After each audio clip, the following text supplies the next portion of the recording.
Hechos capítulo 2, desde el verso 14 hasta el verso 24. Voy a procurar avanzar un poquito. No quería dejar pasar esta oportunidad para darles el referente de este material que estamos utilizando. Hechos capítulo 2, verso 14 al verso 24, leeremos en forma alternada. Yo leo un pasaje y usted el siguiente. Si no tiene una Biblia, pida que alguien le comparta para tener todos acceso a la palabra del Señor. Estamos leyendo la versión Reina Valera 1960. Si tiene otra versión, acóplese a la persona que tenga una versión Reina Valera. Tenga la bondad. Hechos 2, 14 al 24. Dice así, yo leo un pasaje y usted el siguiente. Cuando le toque leer a usted, hágalo bajito que nadie le escuche. ¿Así deberíamos leer? Ya. Entonces tiene que leer en voz alta y bien leído. Comenzamos. Hechos 2:14. Entonces Pedro, poniéndose en pie con los 11, alzó la voz y les habló diciendo: varones judíos y todos los que habitáis en Jerusalén, esto sea notorio y oíd mis palabras. El 15.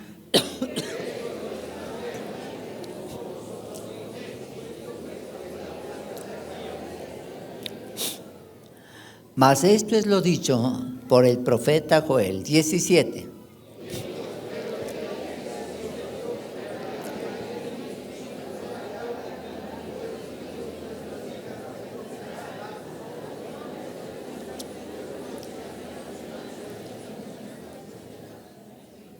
Y de cierto sobre mis siervos y sobre mis siervas en aquellos días derramaré de mi espíritu y profetizarán.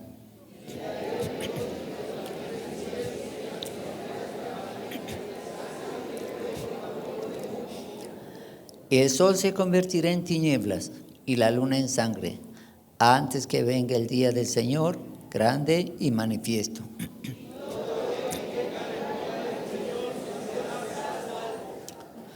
Varones israelitas, oíd estas palabras. Jesús Nazareno, varón aprobado por Dios entre vosotros con maravillas, prodigios y señales que Dios hizo entre vosotros por medio de él, como vosotros mismos sabéis.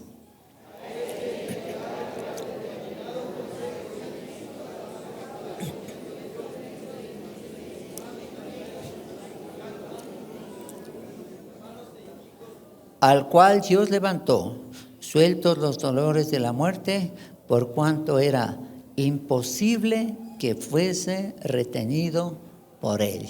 Oremos, Señor, oramos. Esta mañana es una mañana de bendición. Estar en tu casa es el mayor privilegio que tenemos. No hay cosa mejor que venir a este lugar. Amado Espíritu Santo, eres el invitado principal. Eres bienvenido a este lugar. Llena este lugar con tu divina presencia y danos tu bendición. Necesitamos de ti, de tu consejo. Necesitamos que tú hagas obras especiales en cada uno de nosotros. En el nombre de Jesús de Nazaret, el nombre que es sobre todo nombre. Amén y amén. El tema que vamos a tratar, bueno, si va a aplaudir al Señor, hágalo fuerte, fuerte, fuerte, fuerte, porque Él merece toda la honra, toda la gloria, toda la adoración. Aleluya. El tema que vamos a tratar titula El sermón de Pedro en el día de Pentecostés. El sermón de Pedro en el día de Pentecostés. Pongamos en escena para poder entender mejor. En el principio, cuando Dios creó al ser humano, dijo: hagamos al hombre a nuestra imagen y semejanza. Ese hagamos era un plural. El Padre, el Hijo y el Espíritu Santo se pusieron de acuerdo para diseñar al ser humano. El Señor hizo al ser humano del polvo de la tierra. Póngame atención porque esto puede servir. Estaba yo revisando un poquito un detalle histórico.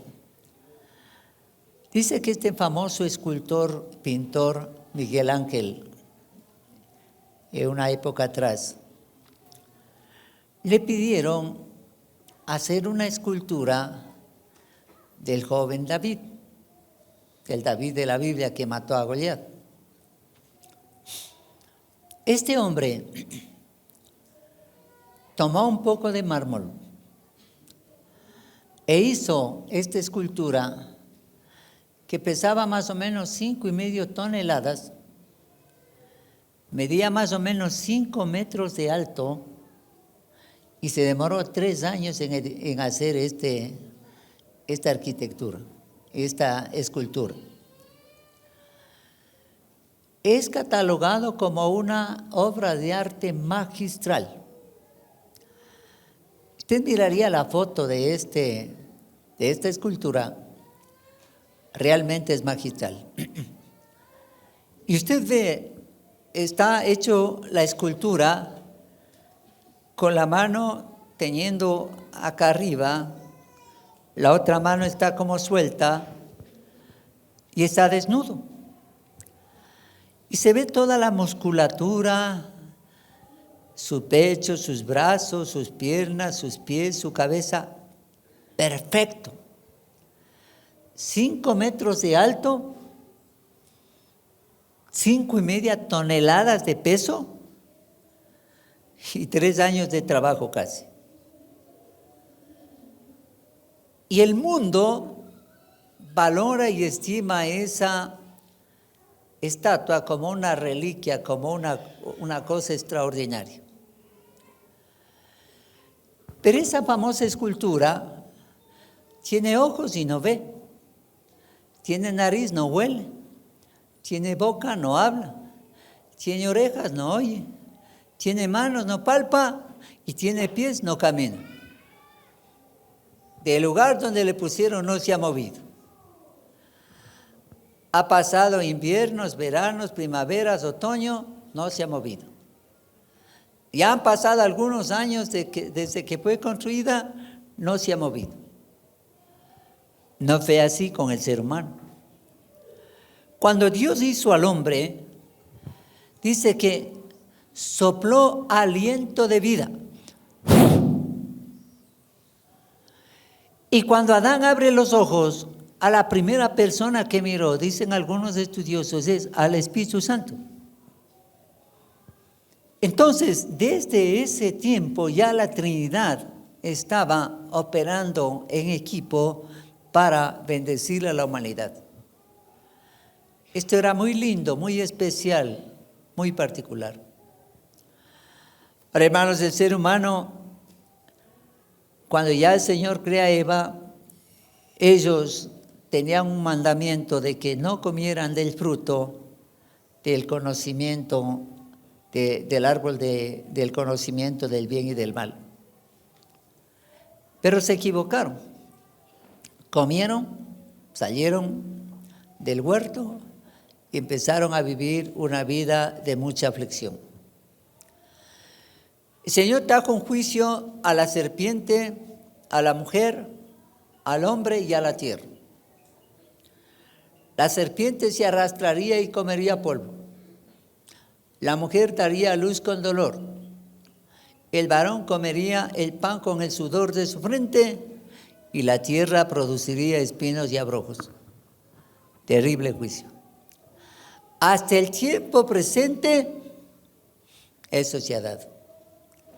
Si usted ve una serpiente, no vuela, no camina. ¿Qué hace? Se arrastra. Si usted da a una madre embarazada, cuando va a dar a luz, está feliz y contenta y dice, qué lindo, ya voy a dar a luz, ya voy a dar a luz. Así está. ¡Ay, ay! Corre al hospital.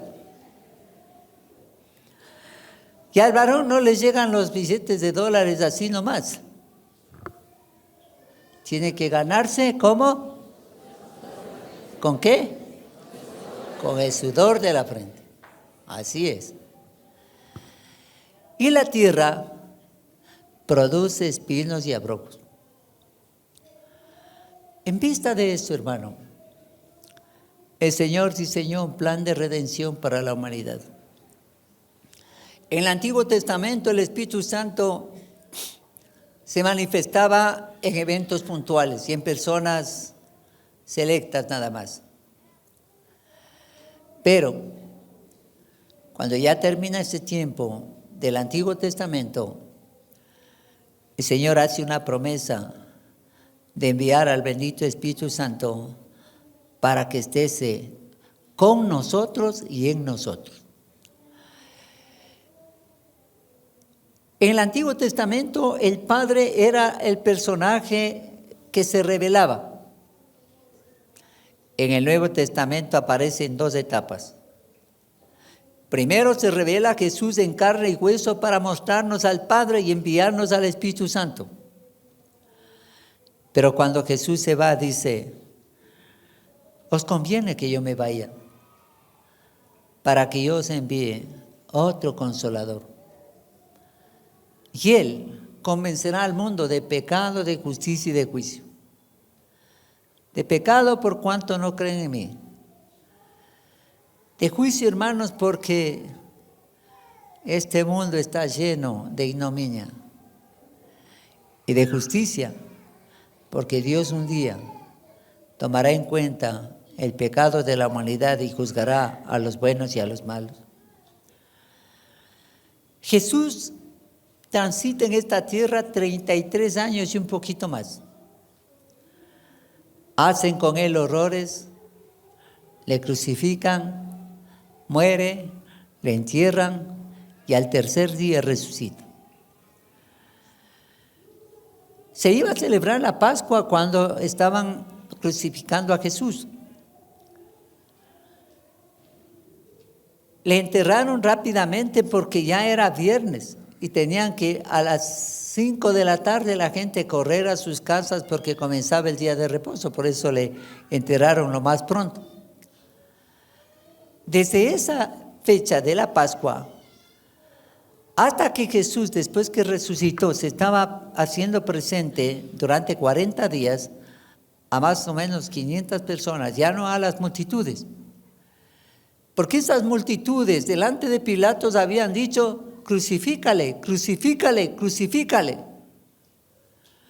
Previo a esto había entrado Jesús en Jerusalén montado en un burrito.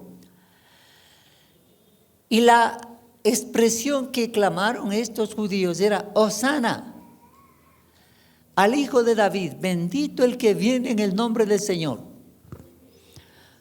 Estaba escuchando a un predicador, dice que la palabra Hosana es la oración más poderosa que nosotros podríamos pronunciar. La palabra Hosana quiere decir: Señor, ten misericordia y sálvanos. Sálvanos, Señor, del yugo romano.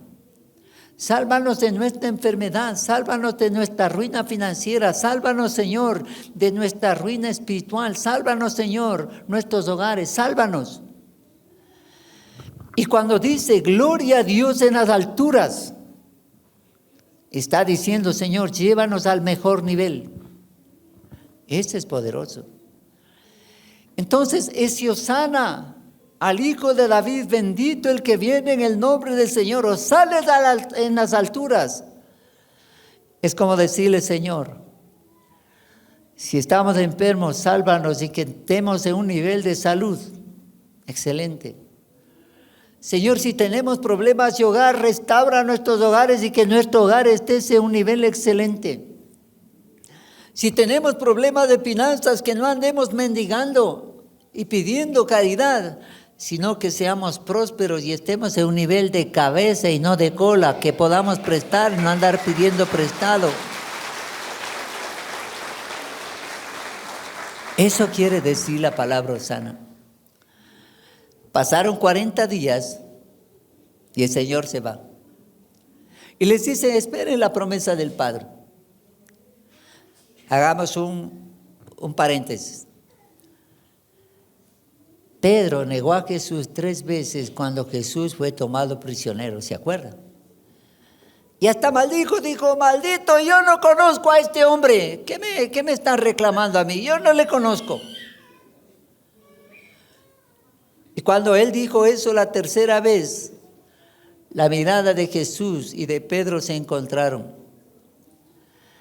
¿Y qué hizo Pedro cuando tuvo los ojos de Jesús sobre sus ojos? ¿Qué hizo? Lloró amargamente. Había negado a su maestro. Es una cosa desastrosa que una persona niegue a su maestro en esa época. Judas, hermano, traicionó a Jesús. Pedro negó a Jesús 3 veces. El problema de Pedro, dicen algunos expertos, que era más serio que el problema de Judas, porque Judas abiertamente lo traicionó, le besó y le dijo, este es el hombre, yo le voy a besar, y ahí estaba. Pero Pedro había negado a Jesús 3 veces. Y ahora, hermanos, cuando el Señor todavía estaba en la tumba, él estaba ya desilusionado y como que decide regresar a sus redes, a la pesca. Decide regresar. Pero el Señor tendría que retomarlo y volverlo a su curso correcto. Ahora, hermano, esperan 10 días los 120 en el aposento alto. Y son bautizados con fuego y con un lenguaje celestial. Y eso renovó todo. Un viento recio y un estruendo llenó el lugar y ellos comenzaron a ser llenos del Espíritu Santo con una evidencia de una llamita sobre su cabeza y de un nuevo lenguaje espiritual. Maravilloso. Hasta ahí hemos avanzado. Solamente para recordar, Dios, la Trinidad, ha dado 3 regalos extraordinarios a la humanidad. El Padre nos dio como regalo a Jesús, su Hijo unigénito. El Hijo nos dio como regalo al Espíritu Santo de Dios. Y el Espíritu Santo de Dios nos dio ese lenguaje espiritual, que es un regalo extraordinario. Estas 3 bendiciones ha recibido la humanidad durante toda la historia. Y el último regalo que deberíamos aprovecharlo, teniendo comunión con el Espíritu Santo y orando en lenguas hasta el final. Porque el Señor dijo, no les dejaré de huérfanos, vendré otra vez. Y el Señor vino y estuvo con ellos, pero luego se fue. Y ahí decía, os conviene que yo me vaya, porque si no me fuere, no enviaré al Consolador. Él convencerá al mundo de pecado, de justicia y de juicio. Pero aparte de eso, Él nos guiaría, nos acompañaría, nos daría consejo, aún nos corregiría y nos amonestaría. Un paréntesis, hermanos, denme apagando ese proyector, por favor. Dígale que me dé apagando ese proyector. Me está llegando a los ojos. Tenga la bondad. El proyector, hay que apagarlo. Entonces, hermanos, de los 3 regalos, ahora lo que debemos aprovechar es este regalo de la bendita presencia del Espíritu Santo de Dios y del orar en lenguas. Entonces, cuando los 120 reciben esa unción, empiezan a hablar en lenguas que ellos no habían conocido, sigue prendido.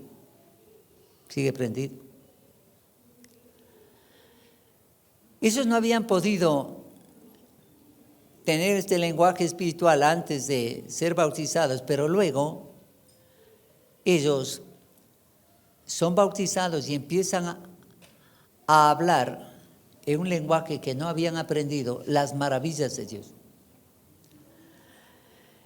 Y era tanta la emoción, era tanto este acontecimiento que la gente viene a ver. Yo tuve la oportunidad de estar en el aposento alto cuando viajamos a Israel un tiempo atrás. No es un lugar tan grande. Tal vez será desde esa pared ahí, a este ancho, y el púlpito recorrería un poquito casi a esta viga donde está esta cámara, más o menos ese salón. Pero allá llega la gente, los turistas cristianos, y empiezan a adorar al Señor en un cántico que ellos saben. Y de pronto empiezan a llorar y a hablar en lenguas. Es una cosa extraordinaria. Ahí le dejan estar a usted unos 20, 30 minutos a lo mucho, no más, porque hay turistas que llegan a ese lugar, llegan. Entonces le dejan a usted solamente un tiempo. Nosotros, como llegamos en un día que no había tanto turismo, pudimos quedarnos un poquito más, casi una hora. Pero ¿sabe qué es lo que hace usted ahí? Llora. Es la misma presencia de Dios en ese lugar. Lo mismo cuando usted va a la tumba de Jesús. Estos discípulos ahora estaban llenos del poder de Dios. Hablaban las maravillas de Dios. Pero algo pasó afuera. La gente estaba agolpada afuera para ver qué pasó en el aposento alto, porque fue un viento recio que sacudió el lugar. Y cuando las multitudes están reunidas, sale Pedro, hablando en la lengua que todos hablaban y que le entendían. Ya no habló en lengua, sino habló en el lenguaje normal del pueblo, que entendían. Y lanza su primer discurso. Y cuando lanza su primer discurso, ya no era como antes era. Ahora no le importaba nada si le tomaban prisionero y le mataban. Él estaba listo para dar la vida, como él dijo antes: Señor, yo daría mi vida por ti. 3 veces me vas a negar antes que cante el gallo. O sea, antes que cante el gallo, 3 veces me negarás. Y pasó. Pero ahora, lleno del Espíritu Santo, él estaba listo para una cosa: para dar su vida por Cristo. Cristo, hermano, ya había revestido del poder del Espíritu Santo y las cosas empezaron a cambiar. Entonces, con esta base, entremos al estudio, porque este es un estudio bien amplio. Y nuestros niños están abajo quietitos, oyen que todo está silencio abajo. Están ahí en esa celebración, y ya les llevaron a mi esposa también. No sé qué estarán haciendo, pero ahí están. Aprovechemos nosotros. Entonces ahora el Señor utilizará la vida de Pedro, ungido por el poder del Espíritu Santo de Dios. ¿Para qué? Para hacerles notar lo que estaba pasando y el porqué de este mover fresco del Espíritu Santo. Lea conmigo el libro de Hechos capítulo 2, versos 14 y 15 para poder comenzar. Entonces Pedro, poniéndose en pie con los 11, alzó la voz y les habló diciendo: varones judíos y todos los que habitáis en Jerusalén, esto os sea notorio y oíd mis palabras. Porque estos no están ebrios, como vosotros suponéis, puesto que es la hora tercera del día. Vamos a analizar. Pedro se puso en pie y predicó a la multitud como representante de todo el grupo de estos 120. Ahí estaban los 120, llenos del poder de Dios.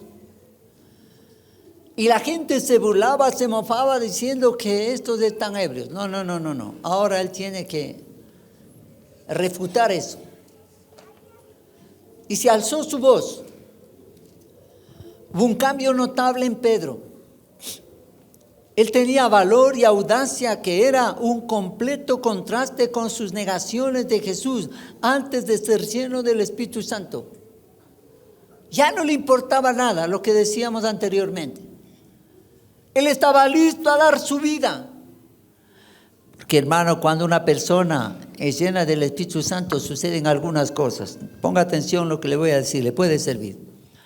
Dice que cuando una persona es llena del Espíritu Santo, lo que primero cambia es su forma de orar. Ya no ora una cosita por aquí, otra cosita por acá, y se demora mucho tiempo para poder centrar su atención en Dios. entra en la presencia de Dios y empieza a orar, si lo hace en lenguas, la perfecta voluntad de Dios. Su oración es más efectiva. Ya no ora a la velocidad del sonido cuando ora en castellano, sino ora a la velocidad de la luz cuando ora en lenguas. El sonido viaja más o menos casi medio kilómetro por segundo. La luz viaja 300,000 kilómetros por segundo. Esa es una locura. Eso usted debería apreciarlo y valorarlo. Entonces, hermanos, ahora estos hombres que habían sido llenos del Espíritu Santo estaban ahí, en ese lugar. Y Pedro dice, escuchen lo que yo les voy a decir. Alza su voz. Y en el día de Pentecostés, Pedro no enseñó como solían hacerlo los rabinos de aquel día, quienes reunían a los discípulos a su alrededor y se sentaban e instruían a ellos y a cualquier otro que escucharía. En cambio, Pedro proclamó la verdad como un heraldo. Él se para delante de la multitud y empieza a predicar con una unción y un denuedo que era sorprendente. Este sermón notable no tenía preparación previa. Fue dado espontáneamente. Pedro no se despertó esa mañana sabiendo que iba a predicar a miles y que miles vendrían a Jesús como resultado de esa predicación. Sin embargo, podemos decir que fue un sermón bien preparado, fue preparado por la vida anterior de Pedro con Dios y su relación con Jesús. Fluía espontáneamente de esa vida y de una mente que pensaba y creía profundamente en su Salvador, en su Señor. Hermanos, cuando una persona está convencida de algo, lo hace con todo su corazón. Estaba escuchando una noticia, dice que Israel, por este problema que tuvo con los Hamas, ha procurado, hermano, limpiar ese asunto en la franja de Gaza. Ya están casi al final de completar este proceso. Pero sucede algo. Temen que después de esta jornada de tanto dolor para los judíos como para la otra gente, vuelvan a reagruparse y este grupo de los Hamas se vuelva a levantar. Porque dice, una idea no se puede matar. Implicando, hermanos, que cuando una persona tiene algo en mente, así le quiten la vida, lo va a mantener la siguiente generación. Por eso es tan importante que nosotros enseñemos a nuestros niños. Ahora estamos procurando implementar un nuevo currículum para nuestros niños de todas las edades. Y que nuestros pequeñitos se levanten como poderosos gigantes para levantar el estandarte del bendito evangelio diciendo, Cristo murió en la cruz para salvarnos y viene pronto. Entonces ahora, este Pedro se levanta para proclamar el bendito mensaje de Jesús. Bueno, es recordar que lo que tenemos en Hechos 2 es una pequeña porción de lo que Pedro realmente dijo. Hechos 2:40 nos dice, y con otras muchas palabras testificaba y les exhortaba. Hechos 2:40. Como casi todos los sermones registrados en la Biblia, lo que tenemos es un abreviado inspirado por el Espíritu Santo de un mensaje más largo. O sea, el apóstol Pedro, lleno del Espíritu Santo ahora, tenía un mensaje para cambiar de actitud a esas multitudes. Y él plantea y dice esto, no, porque estos no están ebrios, refiriéndose a los 120 que estaban con Pedro. Estos 120 que estaban con Pedro no estaban borrachos. Pedro desvió la crítica burlona de que los discípulos estaban borrachos. En aquel día era impensable que alguien estuviera tan borracho tan temprano en el día, alrededor de las 9 de la mañana.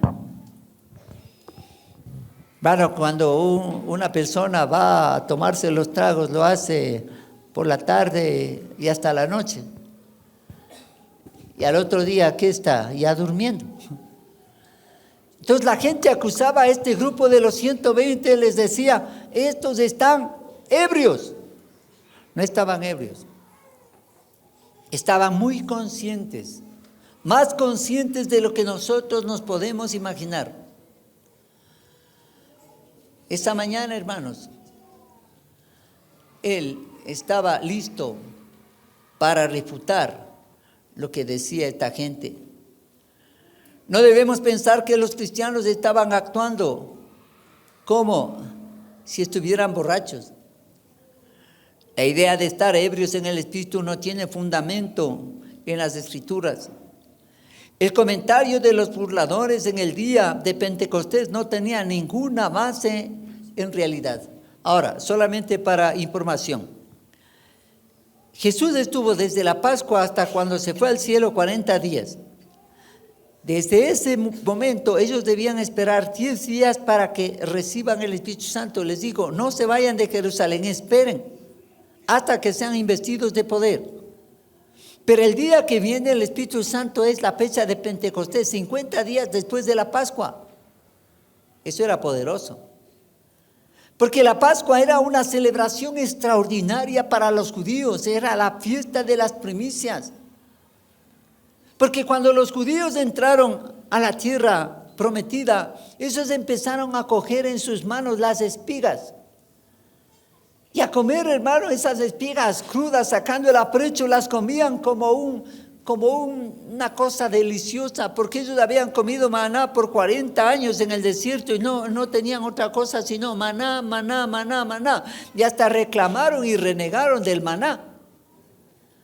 Pero ahora, hermano, tenían en sus manos estas benditas espigas.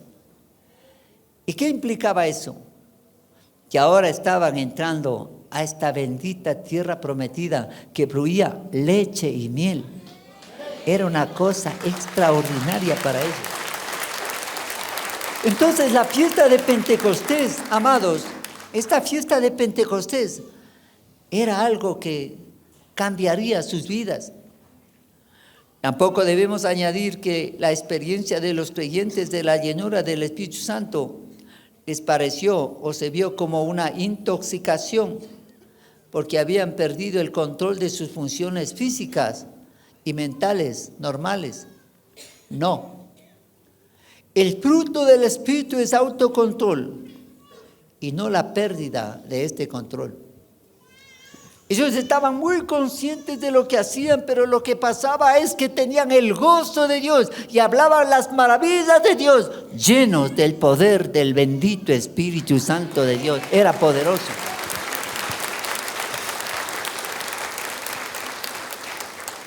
Ahora, quiero introducir esta parte para, si Dios no está en la vida, continuar la siguiente semana por el tiempo. Y revisemos lo que dice Hechos capítulo 2. Desde el verso 16 hasta el verso 21 necesitamos leer. Hechos 2, del 16 al 21. Dice, mas esto es lo dicho por el profeta Joel. En los postreros días, dice Dios, derramaré de mi espíritu sobre toda carne. Y vuestros hijos y vuestras hijas profetizarán, y vuestros jóvenes verán visiones, y vuestros ancianos soñarán sueños. De cierto sobre mis siervos y sobre mis siervas en aquellos días derramaré de mi espíritu y profetizarán. Y daré prodigios arriba en el cielo y señales abajo en la tierra. Sangre y fuego y vapor de humo. El sol se convertirá en tinieblas y la luna en sangre, antes que venga el día del Señor grande y manifiesto. Y todo aquel que invocar el nombre del Señor será salvo. y todo aquel que invocar el nombre del Señor será salvo.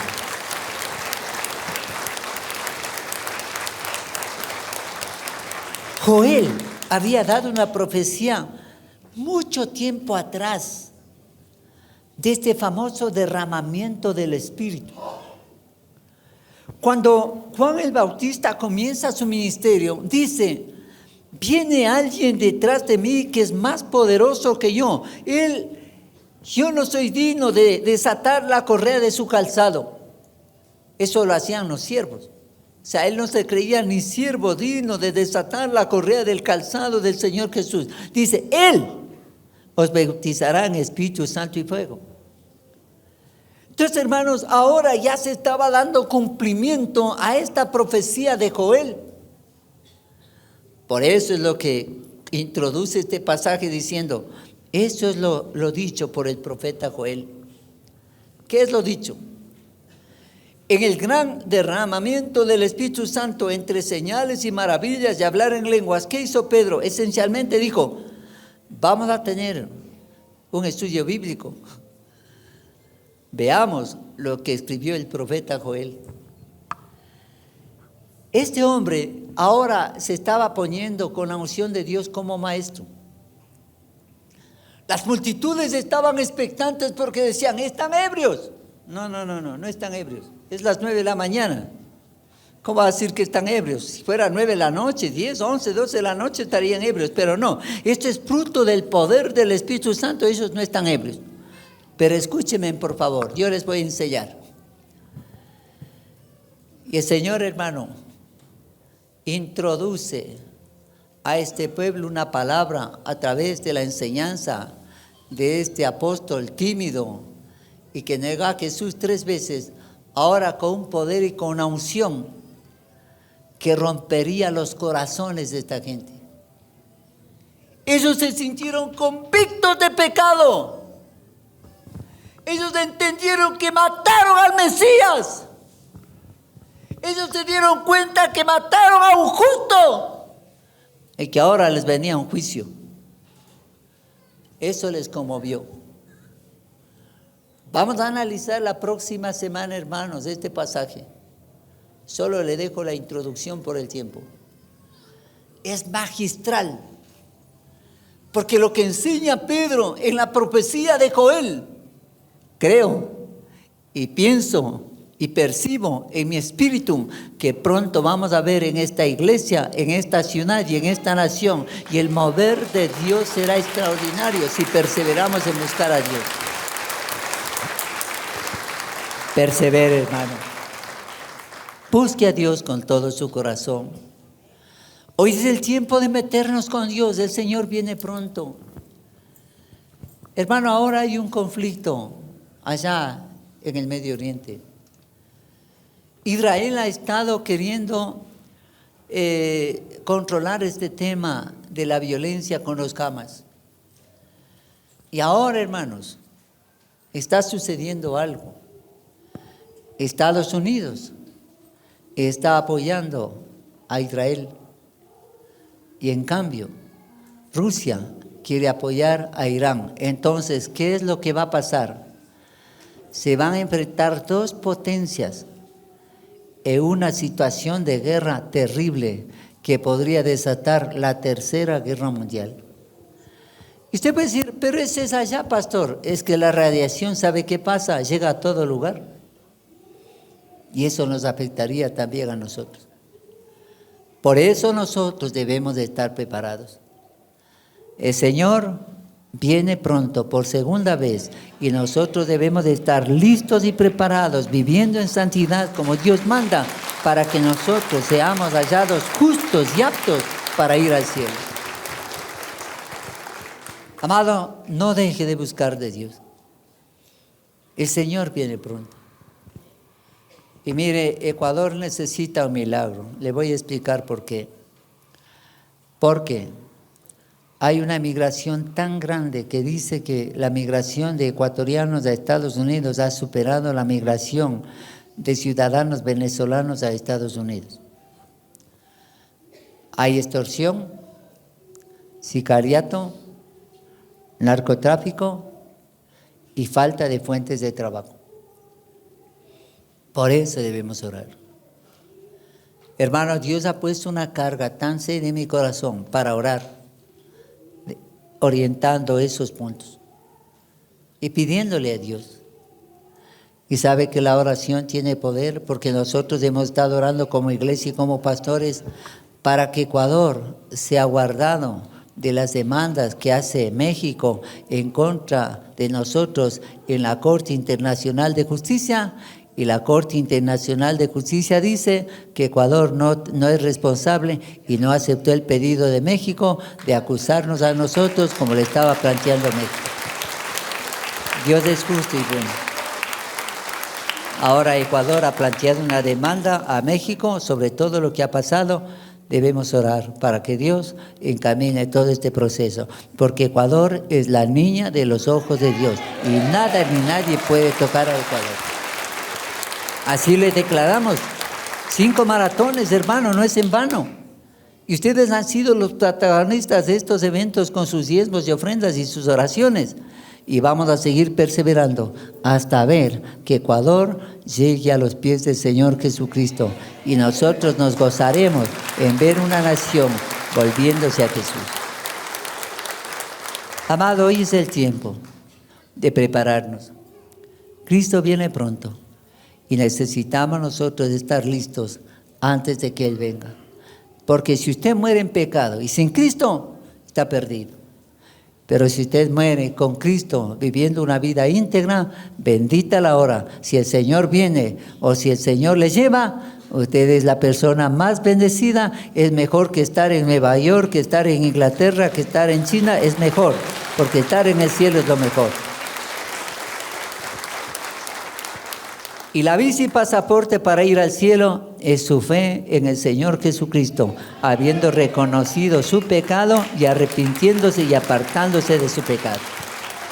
No necesita ir a una embajada a hacer cola y a ver si le atienden. No, el Señor dice, venid a mí los que estéis trabajados y cargados y os haré descansar. Te firmo la visa para que entres al cielo porque yo fui a la cruz para dar mi vida por ti. Qué maravilla. Póngase de pie, vamos a orar.